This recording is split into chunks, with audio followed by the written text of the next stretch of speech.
liyatafaqahu fid-din wa liyunziru qaumahum idza raja'u ilaihim la'allahum yahzarun. Shadaqallahul azim. Yang artinya, tidak sepatutnya orang-orang mukmin pergi semuanya ke medan perang.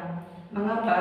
Sebagian dari setiap golongan di antara mereka tidak pergi, tinggal bersama Rasulullah untuk memperdalam pengetahuan agama mereka dan memberi peringatan kepada kaumnya apabila mereka telah kembali agar mereka dapat menjaga dirinya. Quran Surah At-Taubah ayat 122. Dalam Quran Surah At-Taubah ayat 122 terdapat lafaz yaitu liyatafaqahu, yang artinya berusaha keras memahami ilmu agama.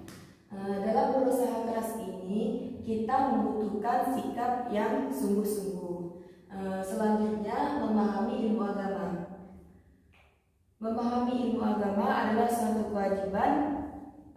Terdapat dalam hadis Nabi SAW yang artinya menuntut ilmu itu hukumnya wajib bagi setiap muslim laki-laki dan perempuan. Dari lafaz liyatafaqahu yang artinya berusaha keras memahami ilmu agama, kita tidak cukup dengan berdiam diri saja. Kita harus mempunyai niat, dan yang kedua yaitu kesungguhan. Tadi telah saya sampaikan bahwa menuntut ilmu itu tidak bisa berdiam diri saja kan. Yang pertama tadi yaitu niat.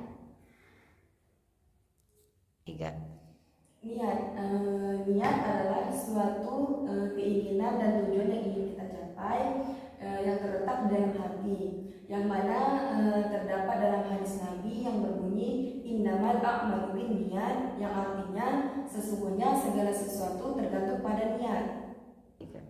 Maka dari awal saja kita udah berniat buruk, maka kita akan mendapatkan tergantung apa yang kita niatkan. Seandainya kita meniat dari awal kita berniat baik, maka kita akan mendapatkan apa yang kita niatkan. Seperti yang sudah saya jelaskan tadi di hadis tadi,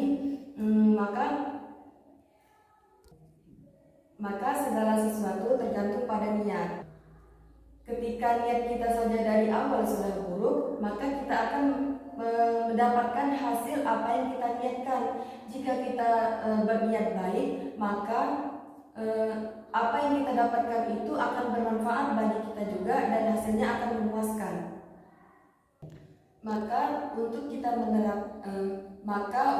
menerapkan yang lafaz liyatafaqahu yang artinya berusaha keras memahami ilmu, kita harus mempunyai niat yang kokoh, kuat, supaya apa yang kita dapatkan itu bisa bermanfaat bagi kita di kemudian hari.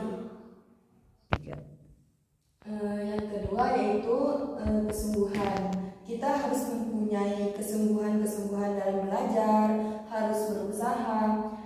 Kita tidak boleh cuma mengharapkan di dosen saja, atau di guru atau di ustadz. Kita harus juga punya usaha seperti membaca buku atau membaca referensi-referensi di Google, atau kan kita sekarang sudah mempunyai alat-alat teknologi yaitu seperti HP, laptop, dan sebagainya.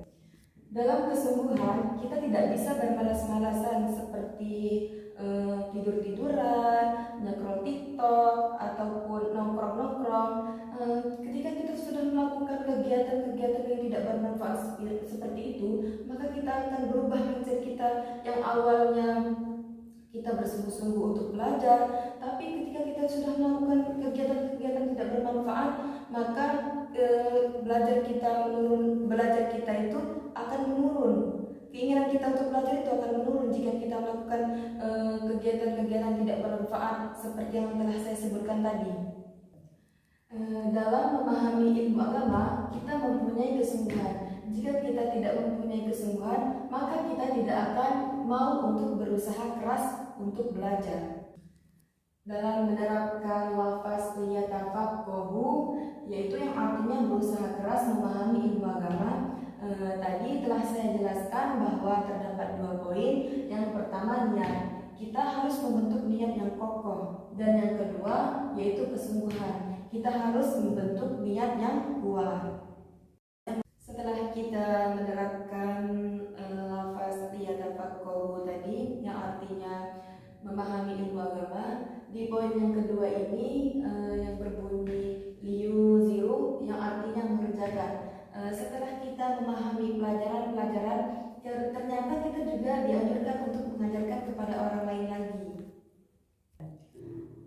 Mengajarkan ilmu diwajibkan kepada setiap orang yang sudah pengetahuannya tinggi, dan mengajarkan ilmu kepada orang yang telah mempunyai ilmu itu diwajibkan.